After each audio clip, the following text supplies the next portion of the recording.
Hello guys, at nandito nga po kami ngayon, nasa bus kami at kami po ay papunta ng Manila Zoo. At dahil holiday ngayon, mamamasyal kami at sasamantalahin namin ang pagkakataong ito. Kaya hala, tara, samahan nyo kami. At nandito ngayon tayo sa may gilidan ng Manila Zoo. Ayan, kung mapapansin nyo guys, maayos na dito. Maganda yung daan, malinis na. At napakaganda na talaga. Talagang pinaganda ng dating mayor natin na si Isko Moreno. Salamat Mayor Isko Moreno. At kami po ay samahan nyo, kami po ay mamamasyal at maglilibot para makita natin ang mga hayop na nandito sa Manila Zoo.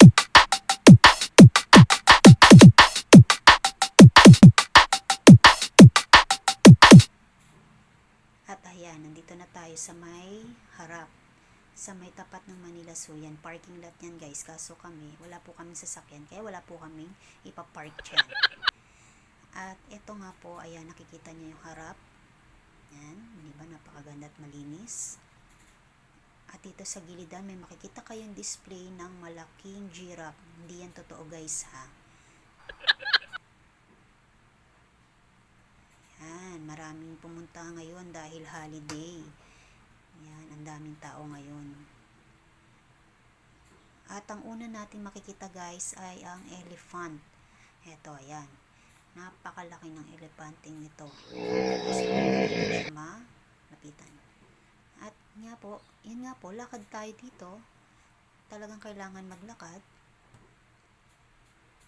Yan, yan yung zebra. Nandito kami sa may taas at tanaw na tanaw namin yung napakagandang view dito sa baba. Kasi nandito yung mga zebra saka yung mga Philippine deer. Ayan. Ayan, nakaka-relax dito. At sobra naman talagang napakaganda kasi dito sa taas. Mare-relax ka.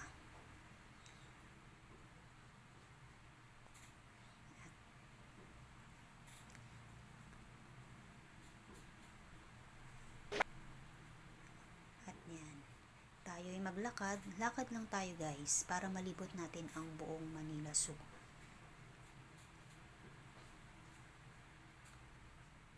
Yan, may mga playgrounds. At nandito kami ngayon, naglalakad din kami papuntang food park. Yan, dito may fountain. Yan, ang sarap maligo guys. Kung pwede nga lang maligo, bakit hindi? Yan, ang mga butterflies. Naka-display pero hindi na po yan buhay guys, mga parang preserve na lang sila. At nandito po kami ngayon sa may parang butterfly garden, botanical garden.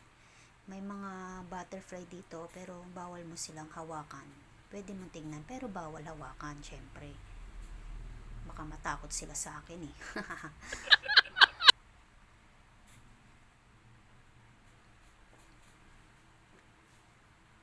At yan nga po, naglakad ulit.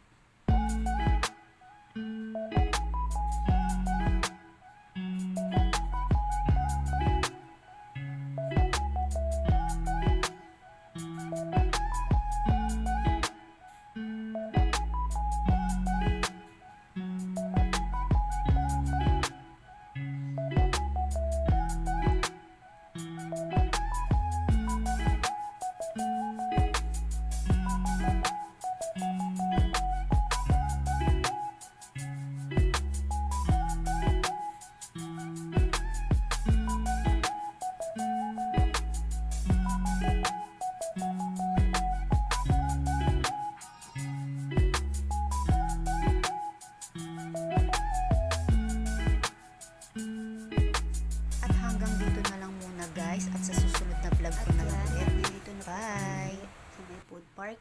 At sa ngayon guys, hanggang dito muna po tayo at kami ay mamamasyal muna para maglibot at mag-relax. Sa susunod na lang na vlog ko uli guys at abangan nyo na lang po ang aking mga vlog pa. Salamat, bye!